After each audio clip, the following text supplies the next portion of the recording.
ماذا ترون بهذه الصورة؟ العشب. العشب هو نبات، والنبات هو منتج لأنه يصنع غذاءه بنفسه.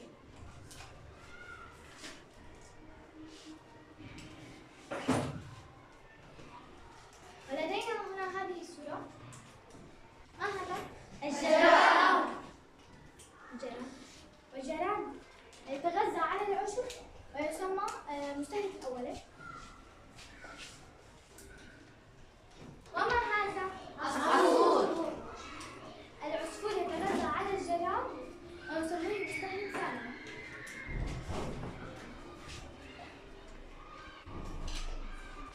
نسمي هذه العملية بسلسلة غذائية، ونلاحظ أنه ينتقل الغذاء من كائن حي إلى كائن آخر. إذا يمكننا أن نقول أن نعرف سلسلة غذائية فهي مسار انتقال الطاقة الموجودة بالغذاء من كائن حي إلى كائن آخر. إذا لن يعدد لنا عناصر هذه السلسلة. تفضلي يا جوزي. تفاح، ديدان، عصفور.